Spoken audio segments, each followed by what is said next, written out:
That's a little better. There we go. Oh, now I'm comfortable. I think we might actually be. I believe we're live. Oh, I'm like deeply out of the frame, but that's okay. Yeah, I'm just kind of in the frame. I'm a side show anyway. I'm blocking my face with a microphone. Look at that. We've just hello, been trying everybody. to. Hello. We're always just rambling while you guys are here, and that's fun and everything. It's like a window into organic life. That's right. Welcome. Welcome to the Guys Drinking Tea podcast, which we've already announced that we're going to be rebranding because we don't always just have guys on the show. No, So today we have Jessica. She's already been on the show in the past, actually twice. Once. Twice. Totally broke, and you didn't get to hear it, which is terrible. But changing the name, what a prescient like move based on our conversation today. Which we're going to talk about how you're not even drinking tea, or what do we talk Yeah, no. Talking about how it's not just guys, and we're going to talk about the whole wonderful realm of male-female leadership, what that looks like, all those different things. So, Indeed. what are we going to cover? Yeah, well, why don't, Jessica, maybe, briefly, let's just do, I have this sneaking suspicion that maybe a few more people will find us on YouTube based upon the title of this. And so if you don't know who we are, I'm Aaron Bjorklund. I'm the worship pastor at South Fellowship Church. I'm Alex Walton. I'm the lead pastor at South Fellowship Church. I'm Jessica Rest. I'm the director of pastoral care at South Fellowship, which does not mean that I'm in charge of caring for pastors. I've gotten that question a lot, actually. Not in charge of caring for the pastors. And that sounds like something we really need. Next staff hire. Or just change my job description There you go. to be what everyone thinks it is. Yeah. But Jessica's, for those of you who don't know who you are a part of South, she's also one of our resident theologians. So Denver Sem grad. And so a lot of times when I'm looking to study something deeper, I'll just say, hey, Jessica, can you help me figure this thing or that thing out? So that's part of the reasons we brought her on this show to bring some insight into that. So why don't you, Jessica, actually kick us off? Well, by so reading... I think we were going to first, really quick, just cover Sunday. So just so we know where this conversation come from. Yeah. I think, So this Sunday, we're doing a series through 1 Corinthians, and we got to this moment where Paul has a section that really seems to start at 1 Corinthians 11, verse 2, and move all the way through to 1 Corinthians, the end of 14. And it seems to be one body of thought, and we covered some of it. So we talked about spiritual gifts in church, the stuff that we're told might happen, or the stuff we're told shouldn't happen.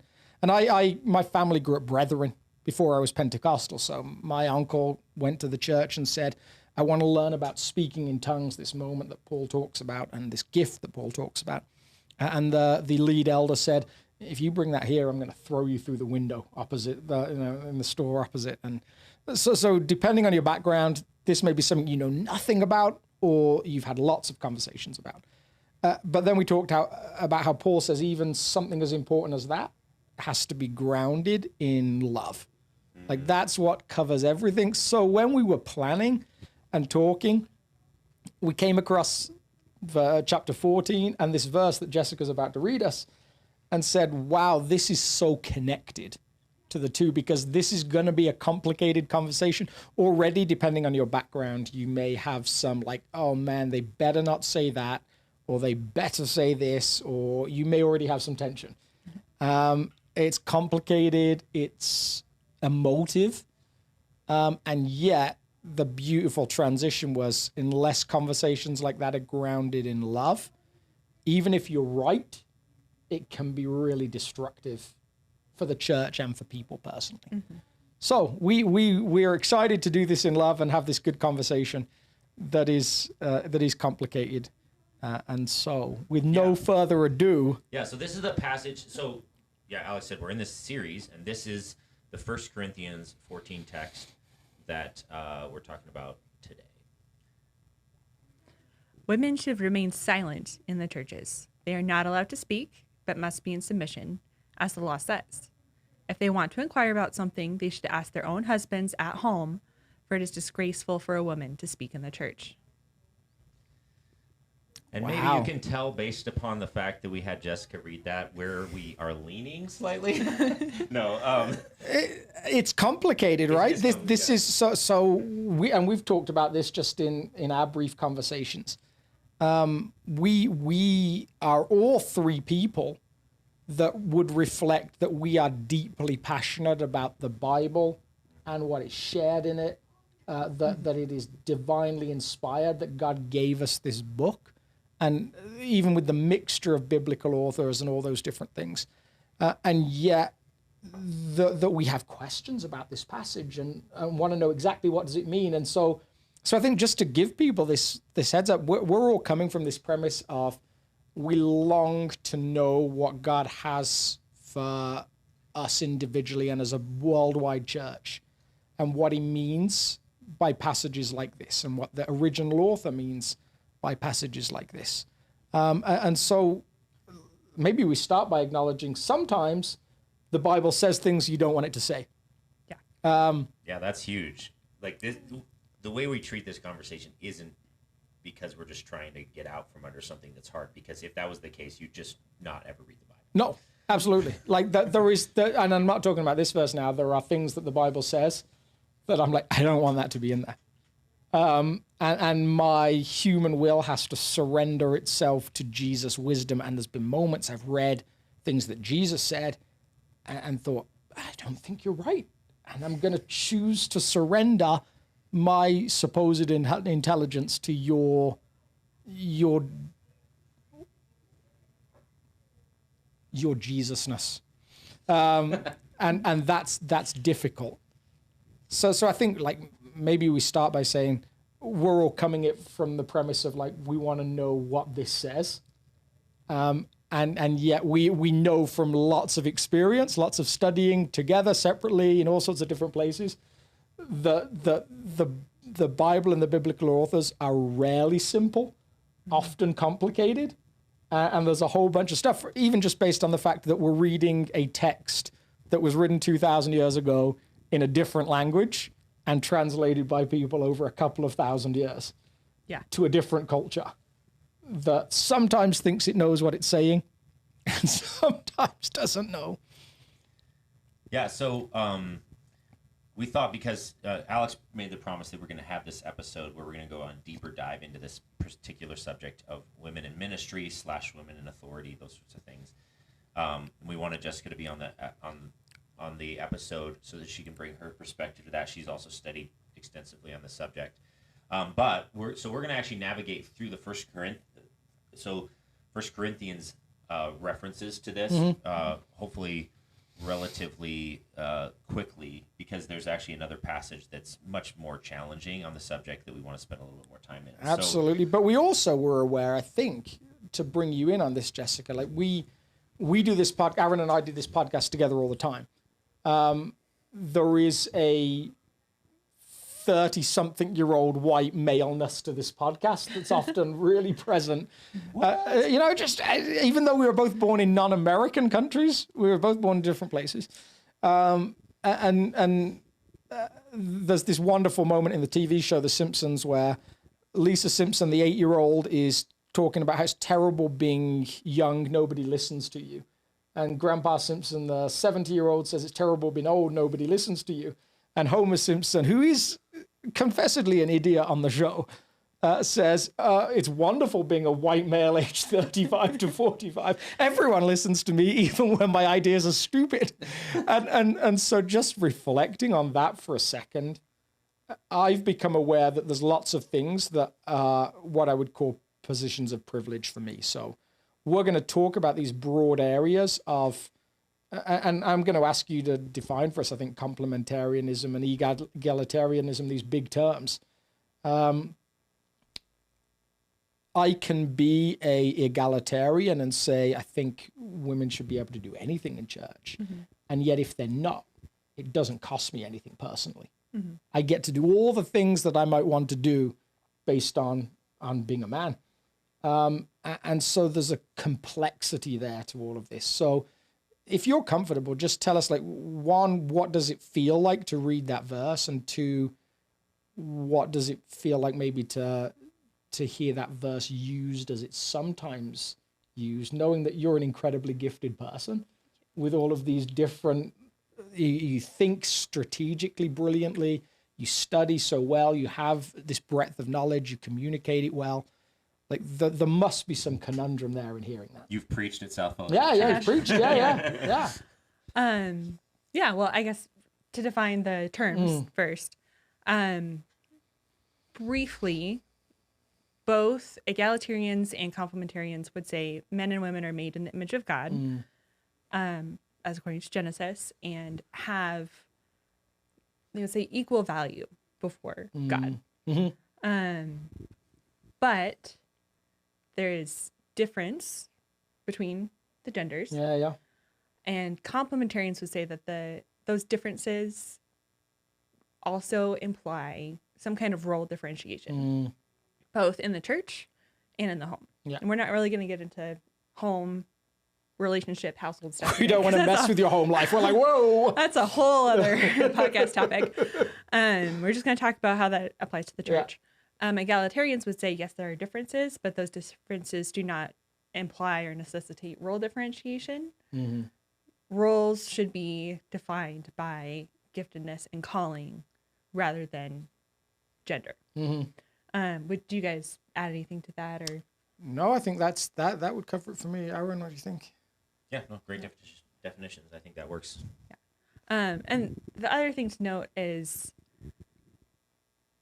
egalitarianism and complementarianism kind of fall out on a spectrum, especially complementarianism. Yes. So 3 people could call themselves complementarianism and theologically could fit in that camp. But the way they see that working out practically could be totally different. And the way that they would argue for it scripturally and theologically could be totally different. So you could say women should be silent in church and wear head coverings, and only men should be speaking, teaching, doing any of those things that might carry authority. Yeah. And that would be a those churches. And in actual fact, some of those churches went as far as like you weren't allowed instruments in church. Not that it's the same ecclesiological issue, but they would say, no, we don't read musical instruments in church, life in Acts, so we just sing. Right. And you can take that view. Yeah. And apart from the instrument thing, that would be a complementarian view. You might say that, well, no, women can do a spectrum thing. They could even speak to some degree in church, but they can't be called a pastor. They can't be an elder. They can't preach, but they could do pretty much anything else. And that would be a complementarian view. That's actually a very common complementarian view, especially in American evangelicalism. Or you could say women could be called pastors, women can preach, women can do absolutely anything they're called and gifted to do. They just cannot hold the office of elder. And that is still a complementarian view. And those are like 3 very different, practically played out things, but they all fall under this label.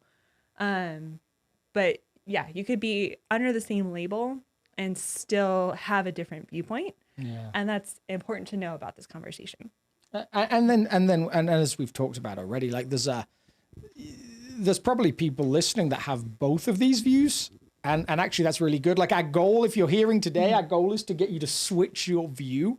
That's actually not like... That's not our goal? That's not our goal. What? Our goal is actually to ask everybody to wrestle with their view regardless of what it is, I think. And there's some health to that. Like one of the things I find interesting is when I interviewed at South before I came here, a couple of years ago now, I was really honest with both the elders and the search teams that I was involved with. My personal view is egalitarian.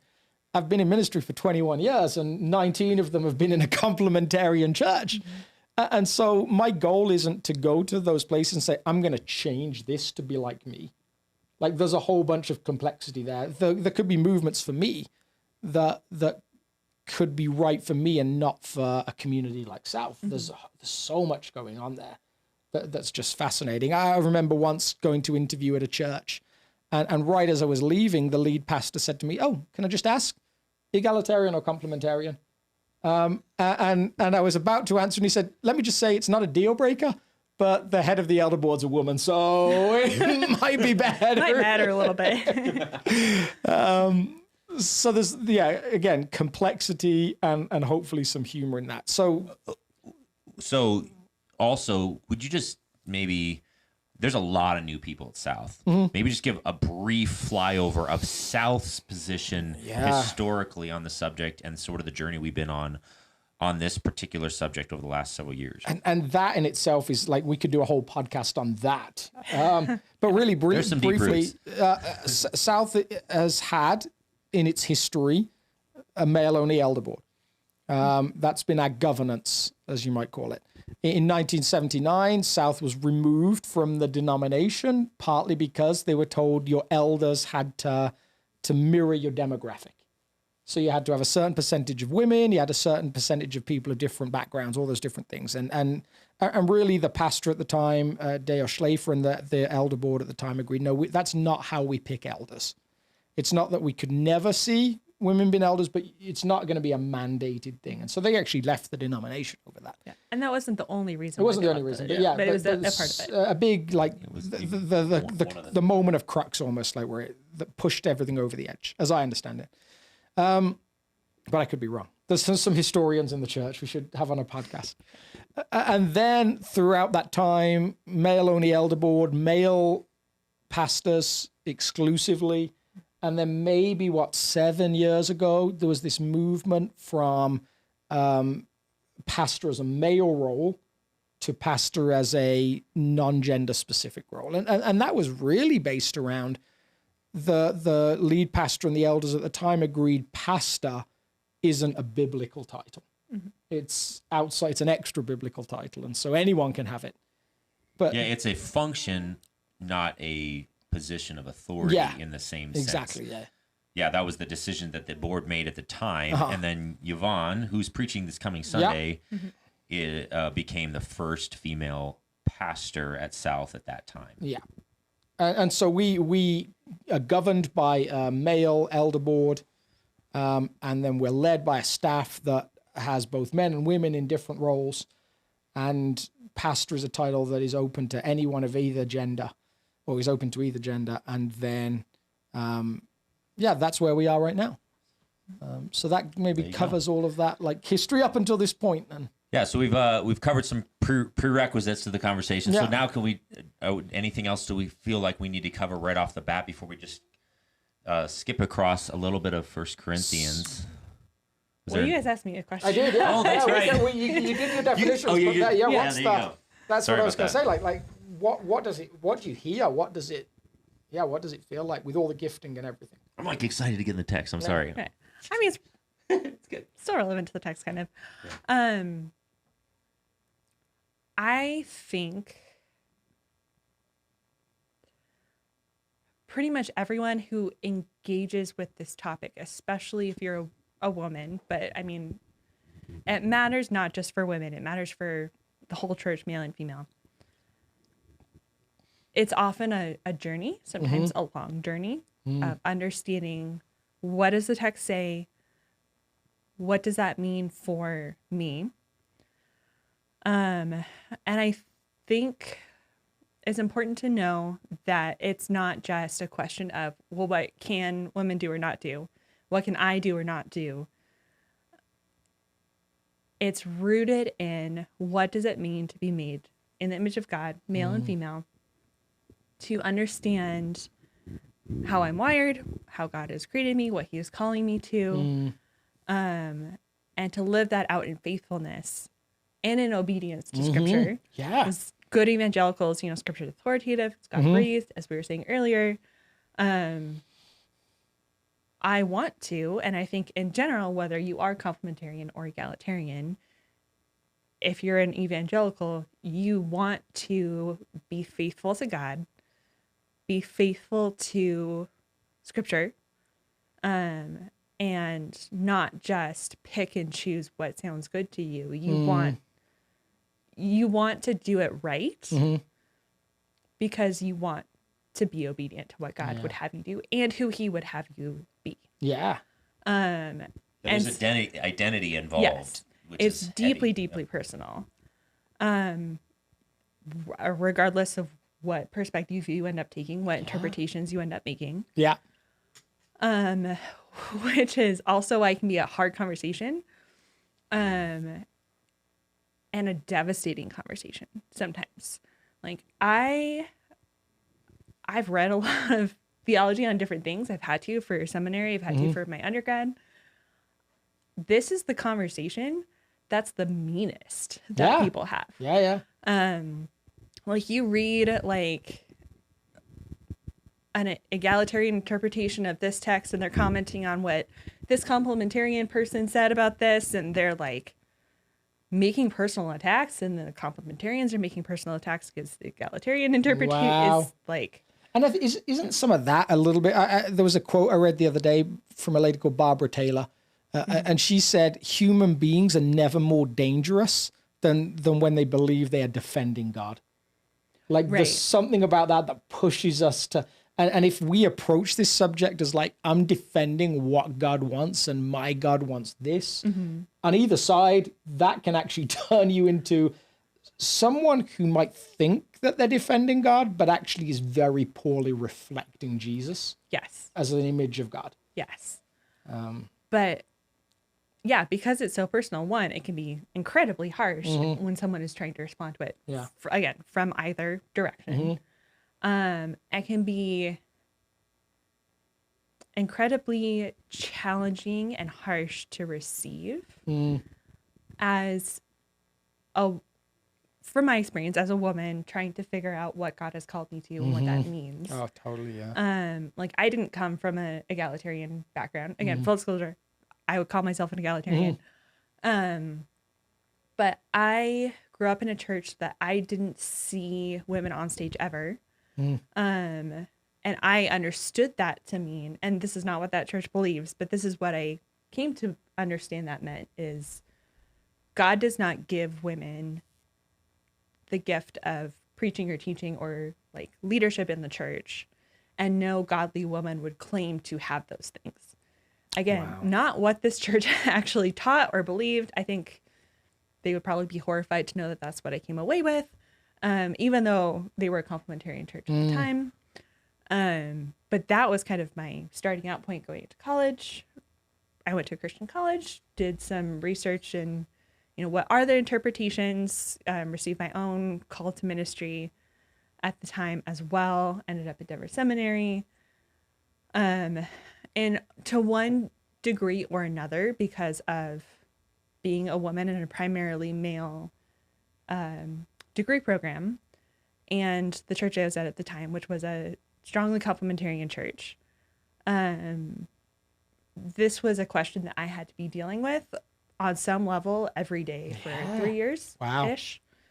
Whether that was actively studying it or just the questions I received or guys making comments in class or being the only woman in the class or something to that level, I had to reckon with it.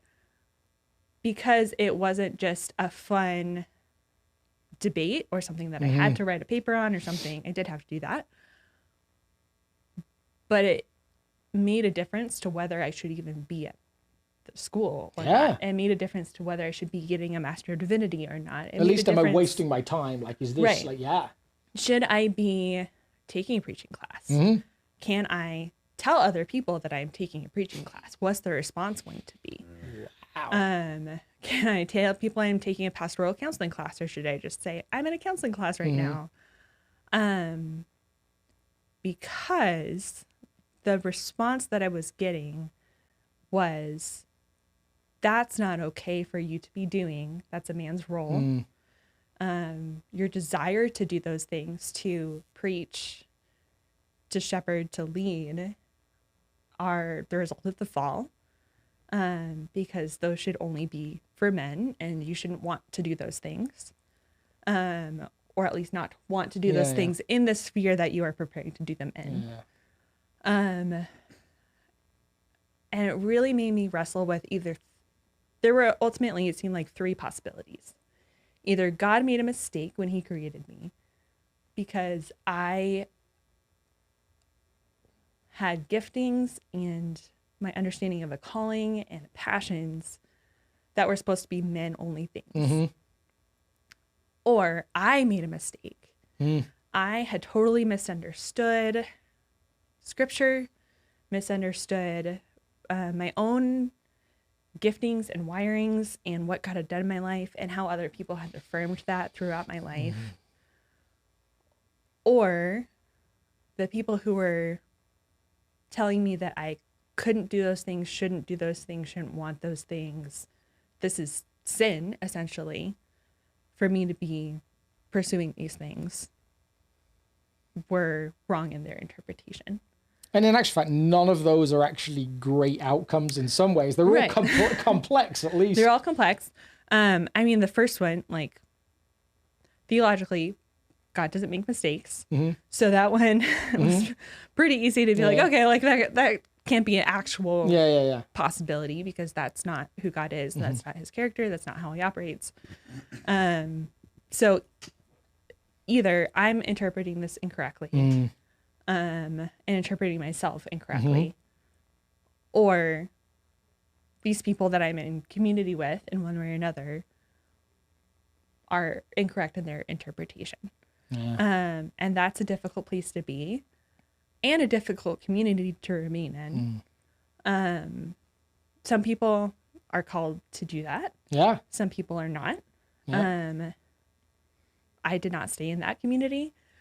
This community of South Fellowship, we do have people who are all across that spectrum. We really do, yeah. We have staff members who are in different spaces on that spectrum, complementarian and egalitarian. I think as a community, we can have that conversation well. As a staff, we can have that conversation with each other well. Yeah. And this has been a safe and healthy place to have that conversation and continue to discover and develop those gifts. I love that. But the challenging thing as a woman who understands herself to be gifted in pastoral ways, even though I don't have the title of pastor at South, leadership ways, there is always going to be a challenge. There's always going to be the possibility that I did get it wrong. Yeah. And I'm stepping outside of the boundaries. There are always going to be brothers and sisters in Christ who believe that I have it wrong. Yes. And that's not just a reflection on, like, it's not just an oops. Yeah. It's a reflection on me as a Christian, and on me as a woman. And that's a tension that, to some degree, I'm always going to have to hold. Yeah. It's a lot easier for me to hold it now than it was a few years ago in seminary. But yeah, that's always a piece of this conversation. And I mean, that's so, thank you for the honesty, and that definitely, people can watch me and say, I think you got your calling wrong. I don't think you're good at what you do, but it's not got the same personalness. I mean, it's still personal. It's still personal. But they're just like, I mean, it's not that you shouldn't be doing it, you just don't do it well. Like, that's a possibility, but there's a whole bunch of other stuff there. And I think, just as we get into this text, a couple of things that I think just really stick out to me. I did a counseling session once with someone who came to me and said, a conversation turned to women in ministry, and they said, well, men need to do that because men are made in the image of God and women aren't. Oh, wow. And that's, by the way, neither side. Yeah. That's not complimentary. No, it's not. It really isn't. And so walking through with her, like, one, my heartbreak that she believed as a woman she wasn't made in God's image is really heartbreaking. So if that's you, if you would say this is a conversation about am I an image bearer of God or not? No, it's not actually. Complete orthodoxy would say male or female, you are made in God's image. That's just where it lands. That's one of those things that's actually fairly simple. There's not many of them, but that's one of them. And so just to know that, I think is important, and to begin with that. And then as we push into this text, we're going to start here, and we're gonna wrestle with a word that this word hermeneutic. If you've not familiar with that phrase, it's helpful to think of it as it's the framework through which you see the Bible, because you have one even whether you realize it or not. And so even just by starting with this verse, there's something about our hermeneutic that would be revealed if this is the verse that we begin with. And then we'll go to another verse that kind of wrestles almost from the opposite point of view, and just see where we land a little bit. So hopefully you get a sense of the fact that this kind of issue we're talking about, there are brilliant people on both sides of this Who argument. deeply love Jesus. Deeply love Jesus, like people that are far smarter than certainly I am, like And male and female. and people, male and female on both scholars, sides. On Yep. both sides. In fact, just this is totally just an observation. I've actually had more women stand up strongly for a complementarian view in my experience in church than men. Strangely, it's just an interesting observation. I was like, oh, that's unexpected, but it's actually been the case. It's weirdly, but yeah. So hopefully you catch like the one of the things we really were determined that we could get was there's robustness and struggle on both sides of this, just like some other big arguments. And this week I referenced just really briefly this famous text. Now there are these three that remain: faith, hope, and love. And I happened to read two sources, both brilliant scholars on 1 Corinthians. And one of them said love is the greatest because faith and hope disappear. And the other one said neither of these three disappear. They're all present for eternity. And love is superior because of this, this, and this. And these are the two perhaps leading minds on this text who completely disagree on a macro subject like faith, hope, and love, like these three entities that Paul talks about. As you get into the nuances of text like this, wow, there's so much going on. Yeah, so you said you were going to illustrate, depending on which text you start with in the book of 1 Corinthians, and frankly in any subject, you may have a leaning one direction or another. And so the text that was just read, which we can bring back in here, if this is the text you start with, like maybe you can follow through with that illustration and pull up the next one. So this one would start with women should remain silent in the churches. They're not allowed to speak, but must be in submission, as the law says. And it's really interesting, like to try and figure out what does he mean by the law says. Where does it say this? Submission, yes, we could get, but silence doesn't necessarily seem to be there. But let's flip over to 1 Corinthians 11 for a second. Every man who prays or prophesies with his head covered dishonors his head. But every woman who prays or prophesies with her head uncovered dishonors her head. It is the same as having her head shaved. So this whole section, chapter 11 through 14, is really locked into like how you do Christian worship well, as I would understand it. And so he's talking about churches that gather together. In chapter 11, he says, when women prophesy, they have to do it in a certain way. And there's this absolute broad assumption. Women will be prophesying in church. They just need to do it in this way. They just need to do it in a certain way, as men need to do it in a certain way. Yeah. If you start there... Same book of the Bible, Same by book. the way. So it's like 3 chapters difference. Like it's right there together. If you start there, then when you come to chapter 14 and you read silent in church, there's something about having read that makes you say, I must be reading this wrong. like what does he mean? This must have a context that makes it make sense, because I've just read that women are prophesying in church and this is a corporate setting. Everything about this is a corporate setting. Yeah. If you start in 11 and then go to 14, if 11's your base case, your ground like level, you get to 14 and you say, there must be something with this context. If you start with 14 and go back to 11, you start trying to work around, well, what's wrong with 11? Like, We've got the definition of prophecy wrong. or is this a women-only small group or something like that? Something that didn't exist in quite the same way that we might imagine it today. Sisterhood is wonderful if you're at Clearly South. not in the church. Like all these different, you start to appeal to like unknown things, extra biblical ideas, maybe like other studies, contextual studies, trying to explain away one or the other, depending on where you're starting. And the interesting thing for me is like, and Jessica, feel free to jump in, Aaron, feel free to jump in. We're going to try and get through 1 Corinthians 14 fairly quickly, because this actually isn't that difficult, I don't think. Like there's other verses that if you're an egalitarian are harder to explain than this one. Yeah. This one seems specifically contextual in chapter 14. So anyone want to run us through that? Like, do one of you guys want to jump in on that? Yeah, well, so based upon the assumption that I'll just give one potential explanation for chapter 14 of 1 Corinthians. There's an explanation of like what's taking place in that city. There's a chaotic church.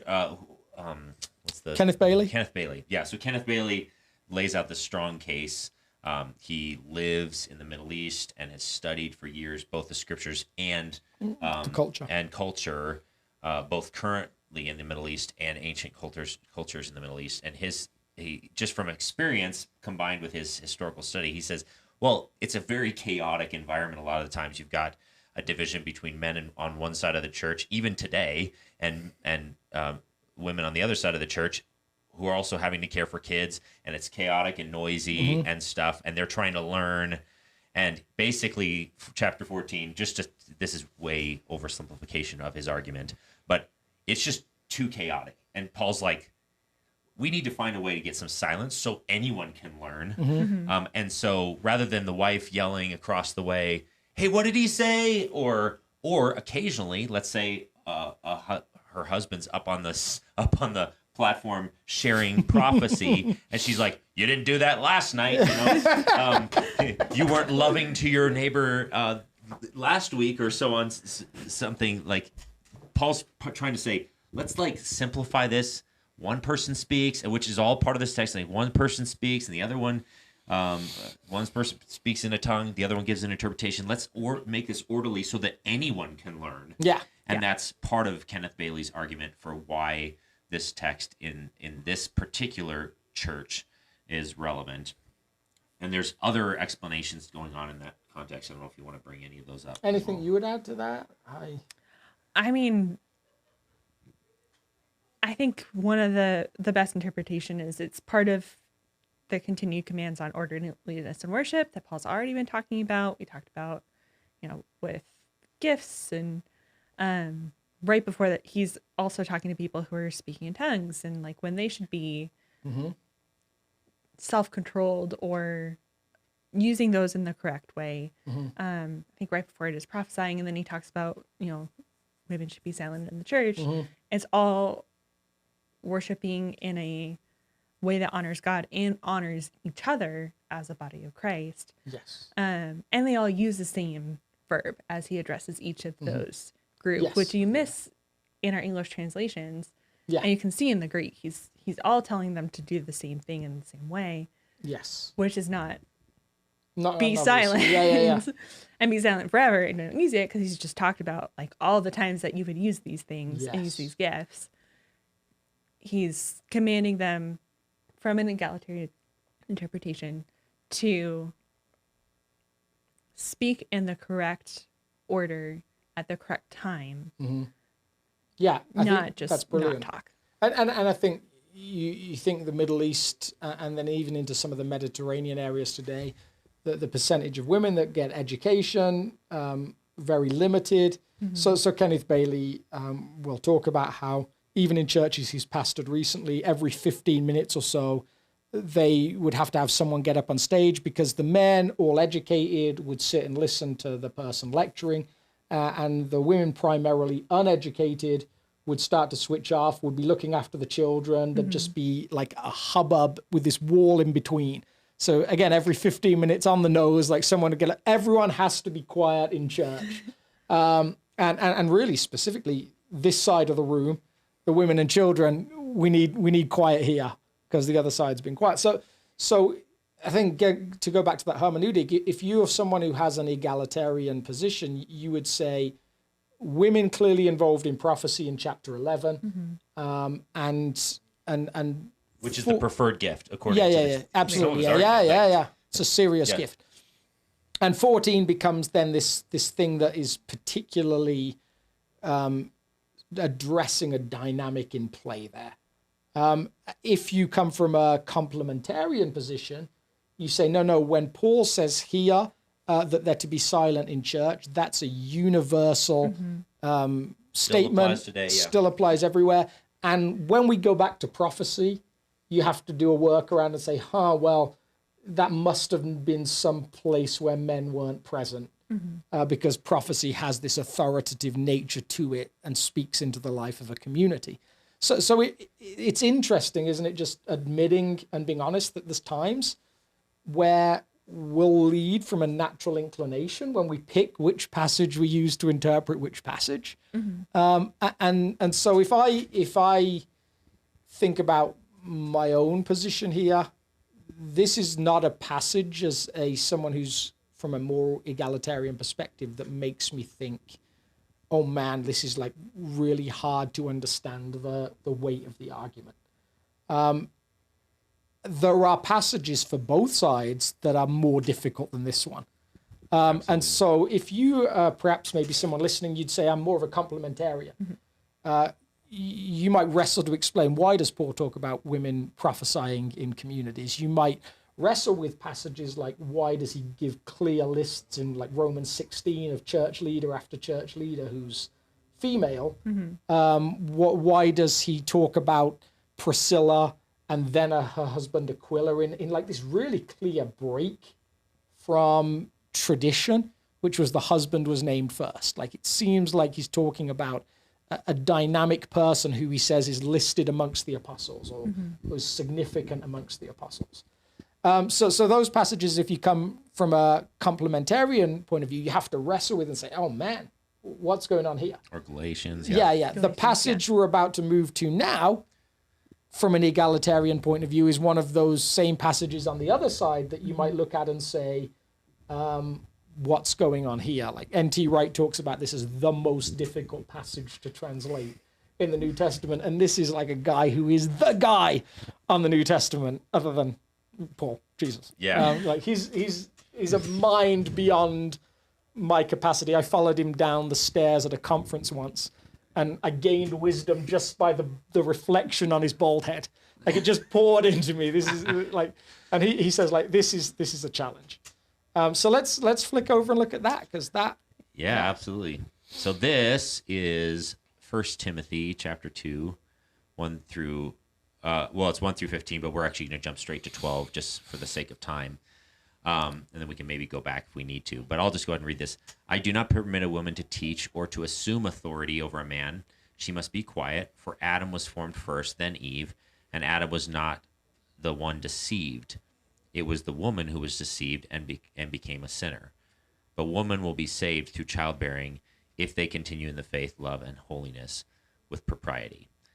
It's pretty straightforward, childbearing, salvation, all that sort of thing. It's pretty simple to understand. Yeah, it's definitely complex. So, yeah, one of those passages, and as we said, we hope that there's moments in this podcast that if you come from a egalitarian point of view, you're kind of like, now you're talking my language, and if you come from a complementarian view, there's moments you're like, you're talking my language, and vice versa. Hopefully it's stretching all of us, because this is a passage that stretches me. And some writers that I would say follow a framework I wouldn't follow would even go to saying things like, 1 Timothy probably isn't an original Pauline letter. It probably doesn't belong in the Bible. And that pushes it like well out of a place I'm comfortable None with. of us are in that camp. Yeah, we're not in that camp. We're not like trying to throw this book out of the Bible. But it is a passage that makes me think, oh man, I've read all this other stuff around women taking these really significant roles, doing things like speaking, been included in a list of apostles. Like, what does Paul mean when he says this? Because it seems pretty concrete on the surface. So what do we? What if you want some help with this? Like if you're a complementarian, you might say, no, this is one of my grounding passages. And again, there's a really robust argument for complementarianism. There's a really robust argument for egalitarianism. What would we say about this passage from that point of view? I'll let you go ahead and start. I jumped in and asked all the questions, so I didn't have to do any of the answering. You want to take a swing at it first? Great, sure. This was the hardest, so we brought the real scholar in. Yeah. I mean, first of all, there are some aspects about this text that are hard for both complementarians and egalitarians. The saved by childbearing. Yeah. No complementarians like, oh yeah, that totally makes sense. Right. People who believe I missed that saved in the by grace Apostles' alone, Creed. faith alone. Plus childbearing for some people. Complementarians and egalitarians all kind of, there are ways to answer this. One of the most common ways is saved by Jesus. And I think NT, right, when he said that this was difficult to translate, he didn't mean it just in terms of To make it sound like what I want it to. Yeah. It's just difficult full It's stop. difficult There's Greek. big movements. Like, Yeah. for example, when he says she must be quiet, Paul uses a word, I think it's hystexia, that doesn't simply mean silence. Like, there is another word, sige, which would simply mean you're not allowed to talk. This, like, that would be used 99.9% of times if you wanted to say someone should be silent. Yeah. So Paul uses a word that is more complex than silence. It's a word that generally gets translated like almost like serenity with calmness or something like that. It's complex just on the language point of view. Yes. Like why use that word, and then we have to reflect on the hard work of translation, which a lot of the time we don't want to get into, because I think as Christians we wrestle a lot of the time with what does it mean that human beings are having to translate words that are inspired and spirit breathed into a different language. That's been a wrestling point for decades with the first people translating the Bible into languages like Indian. What word do you use for God was even a question. Yeah. Because for a Hindu community, well, there's thousands of gods. Do you use one of their words for God, or do you use a different word from God so they know you're not talking about one of their gods? Like the translation is a complex thing, and most of us have no clue just how complex it is. I would say I've never done it. I know enough Greek and Hebrew to get by, but the complexity of how you pick words. So if you think about that word that means quietness in terms of it's not speechless. What do you translate it to in English? There's a wrestling there, and then your own hermeneutic, well, that starts to impact it. And that's why we have 20, 30, 40, 100 different English versions that all say different things or use different words. There's a complexity there. Right. And there's a complexity of distance and context, too, that we don't inherently just know in the way that we would if we were this original church audience hearing this. Or Timothy, I guess, wasn't a church audience. He was his own audience of one. But I think that's especially easy for us to forget when it is a book like First Timothy.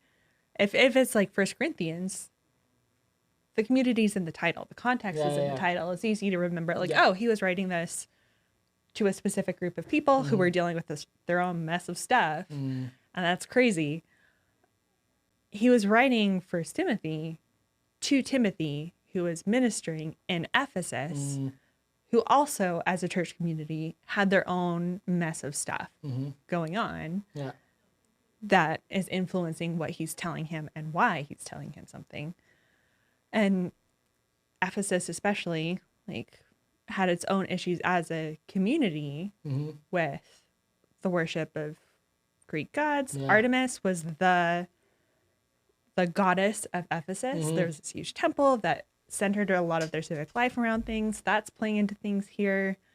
And the priestesses were the leaders in that religious system. So it's like in the city, if you're female, you're more likely to be a spiritual authority. So there were a lot. The Church of Ephesus as a community was dealing with false teachings and what's true, what's the gospel, what's not, that they were actively trying to combat. And women who were uneducated and who had a little bit more time on their hands than some of the men in the community were more susceptible in this moment of writing. And some of the ones spreading some of this false teaching, and that's playing into what he's communicating here. The stereotype of women gossiping together was actually a reality of Ephesus. Like, it was actually happening, and Paul actually addresses it. So which even is part of the context. Yeah, and even then, like, we like owning the wrestling of when Paul says, "I do not permit a woman to teach or assume authority over a man." so we want to know what he says, and then we say, well, what does it mean when he says that? When we've already read that Priscilla and Aquila, these two characters that appear in different letters and in Acts, it specifically says they taught Apollos. So you've got a description of women teaching and teaching a man. Yeah. And then you're like, but now he's saying this. Like, again, there's that complexity of what happens when you read something and it seems to wrestle or even at times contradict something. And there's a couple of frameworks there that we can follow. For some people, they spend a lot of time trying to take every contradiction out of the Bible and explain away every contradiction. And if that's your approach, I'm not saying that that's a wrong approach. The first professor I had in the New Testament, though, said, my favorite thing about the Bible is it's comfortable with wrestling with different aspects of how it speaks to and against itself. It might not be a wrong approach, but it'll be a maddening one. It can be a maddening one, yeah. But this professor said, he said he'd studied the history of Islam, and he said that they have followed this pattern of any version of the Quran that disagreed with another version. They picked a version, got rid of the other version, to the point that there's one sanitized official version. And he said the Bible doesn't do that. The Bible's so much more complex than that, and in his mind, so much more beautiful than that. So I think this verse reflects some of that challenge. Yeah. So my take. I mean, I studied a bunch of this again recently in preparation for this conversation, and we could get into all the nuances of a specific word, and there's like the quietness or the authority here is another complex interpretation.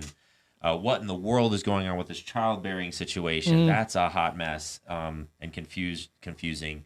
And we could get lost in the weeds there, and we've already gone 52, yeah, we have just 52 stormed minutes, through 52 minutes. And Jessica does have to leave eventually. Like Alex and I don't actually do we anything don't actually around do anything. here. Yeah, we got. Is it Sunday yet? She works. Yeah. No. We have different things coming up. But for me, I think going back to your original statement about hermeneutics is one of the reasons why. I mean, if you're a complementarian, you maybe the inclination you might have on this text is to say, well, you're just trying to explain it away because you don't like it. And that's not the case at all. I was strongly complementarian for much of my theological education. Frankly, most of my early years in Bible college and growing up, I've always been in complementarian churches.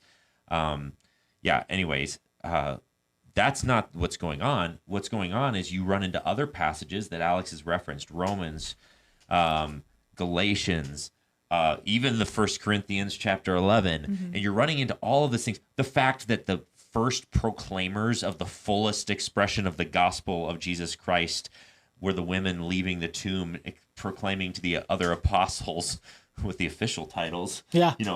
That's the proclamation of the gospel. The preaching of the gospel was first spoken by women, which in this context is obnoxious if you're trying to make a case for and unbelievable. For the They just wouldn't be believed. So there's all these variables, and then you run into a few of these passages, and you're like, well, I must be reading something. So that's what drives me to continue to study. And I think what we wanted and I hope to get out of this is if you have an egalitarian view, wrestle with some of these passages, honestly, that seem to suggest a more complementarian view. If you have a complementarian view, wrestle with some of the passages that suggest a more egalitarian view, because quite often, if we're honest, we only know the passages that we like, or we tend to focus on the passages we like. And this kind of brings it back to the whole love paradigm that Paul talks about.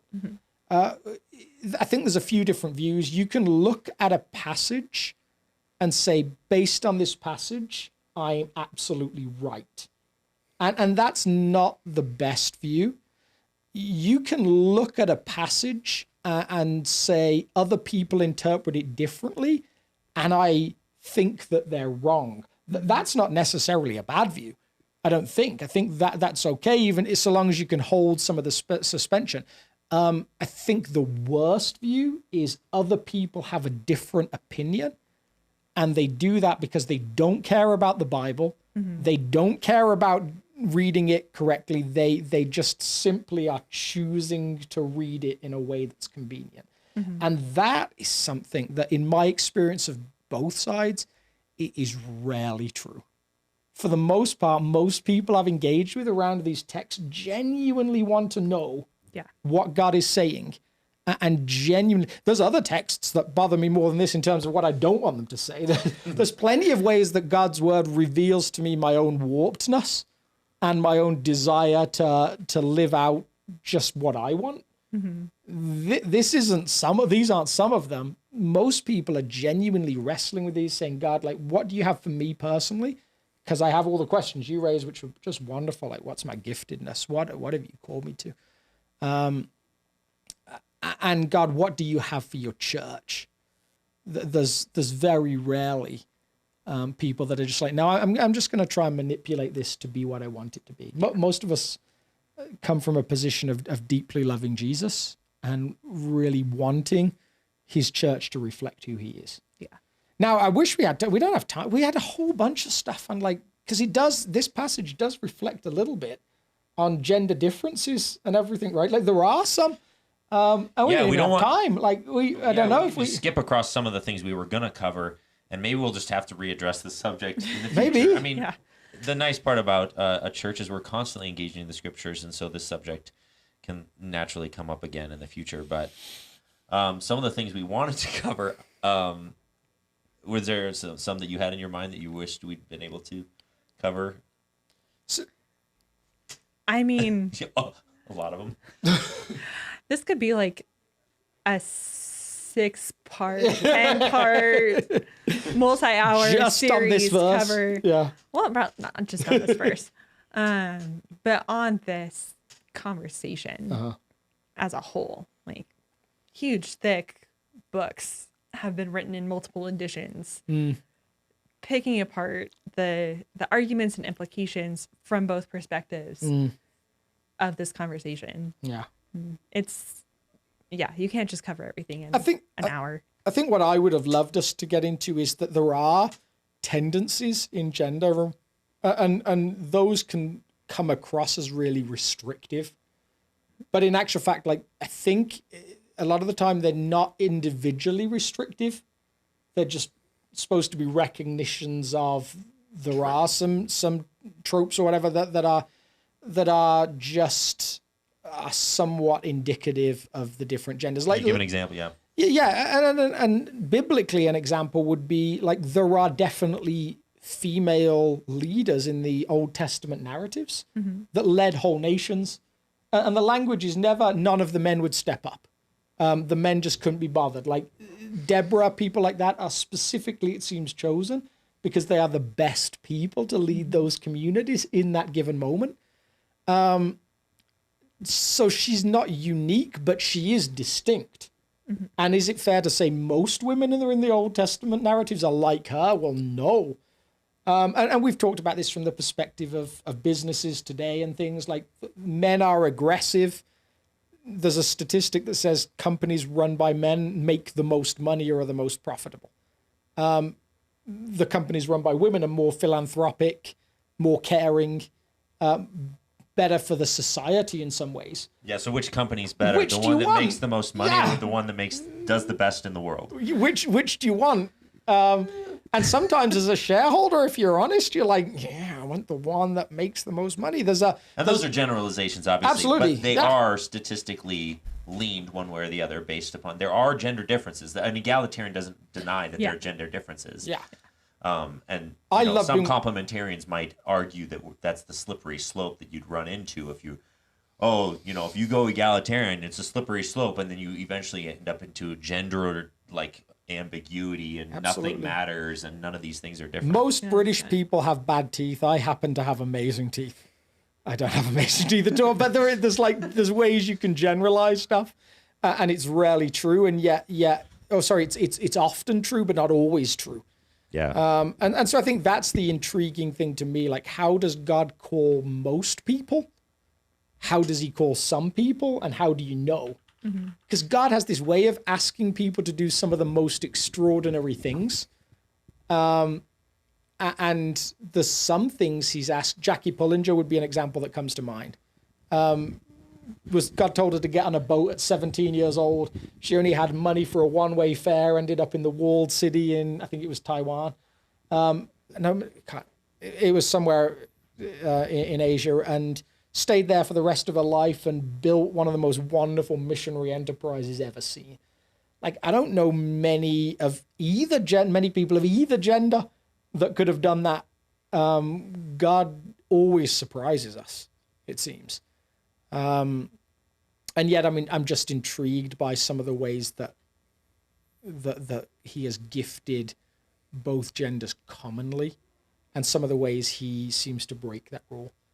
And I wanted to talk about sociology and some of those statistics around You that. always have an ology you want to talk I about. do, yeah. Just nerd out about all that stuff. Can you tell us how all of this links back to like quantum theory and everything?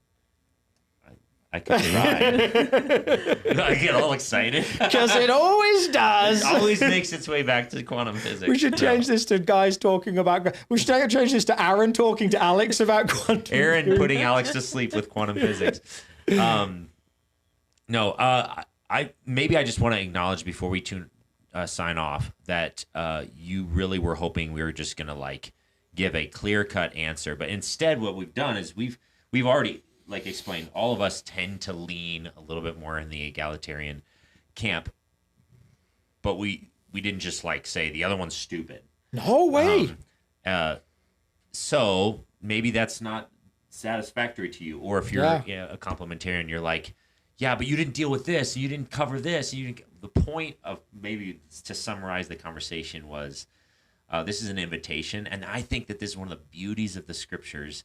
Is over and over and over again the way the Spirit oversaw the authorship through human beings of the Scriptures. He seemed to value the fact that this was meditative literature, that part of the point is the wrestling with the text. And I think I would say, like, just as a final thing, specifically if you're part of South... It just gets a final thing. Specifically if you're part of South... one, like I think we've said before, none of this is supposed to say like South should go in this direction or South should go in this direction. But for me, one of the things I'm passionate about for South, is that we don't just take conversations off the table because they're difficult. Like we keep having those conversations and we keep wrestling with what it is to be a community that has different points of view. If you are a person that comes to South with a deeply held conviction about complementarianism, maybe there's a fear for you of what happens if South becomes egalitarian. And maybe South will always be complementarian. And yet still, as someone who comes here, it's your job to know that that is a painful position to some of your sisters and brothers that come here. And if you're someone who's deeply passionate about South becoming egalitarian, and part of you listening to this podcast is you're like, I want you to explain why we didn't make this move like 10 years ago. It's not that I hope we do it now. It's that we should have done it ages ago. Then know that that will come as a loss to some of your brothers and sisters that call this community home. And some of them may not be able to feel comfortable in this environment. Absolutely. And vice versa. And so that like hopefully brings us back to Paul's paradigm that somehow we are called to love each other, even when we don't agree or aren't sure what's absolutely the way of Jesus. And that the beautiful thing I always come back to with Jesus, on every time he wrestles with you on anything, we're ingrained to say, for whatever reason, he's with us when we get to the right answer. And the beautiful message of the gospel narratives and scriptures, this whole, like the biblical authors as a whole, seems to be God is with you in the wrestling as you get there. And that's a wonderful thing. Yeah, do you want another thing? A final? A final? I mean, I guess I should take the opportunity. Yeah, absolutely. Take the opportunity. I mean, I think Alex put it really well. I mean, this is a conversation that matters. It matters for individuals. It matters for the church as a whole. The church is South and the church, capital C, church throughout time and space. but it's also ultimately not a salvation Mm-hmm. issue. It's not in the Apostles' Creed or. It's not in the Apostles' Creed. It's, I mean, I believe that one day I'll stand before Jesus and have to answer to him for how I did or did not use what he has gifted me to do, did not live out what he has called me to do. But I will also have to answer for how I loved my brothers and sisters in Christ, even in areas that we disagreed, even as part of a church body where we disagree. And that, I think, ultimately matters more than where I fall on a theological spectrum about an important but ultimately secondary issue. Yeah. Living in the way of Jesus with the heart of Jesus is something that we all get to come back to. Yeah. Amen. Which is beautiful. Love it. Guys, Thanks, everyone. and there is 0.001% of this conversation. So we love y'all. Tune in next week. Like, subscribe, or hopefully not dislike, whatever. Can you even dislike anymore? It feels like they've taken all the dislike options off. Well, you can dislike it, just no one knows about it. It's just like a placebo effect. You can hit the thumbs down and be like, and nothing happens. It's like when you block someone without them knowing. It's like It'll you just make you muted feel them. better. That's right. Ooh, I stuck it to them. So if you need to do that, feel free. All right. Love you guys. See y'all.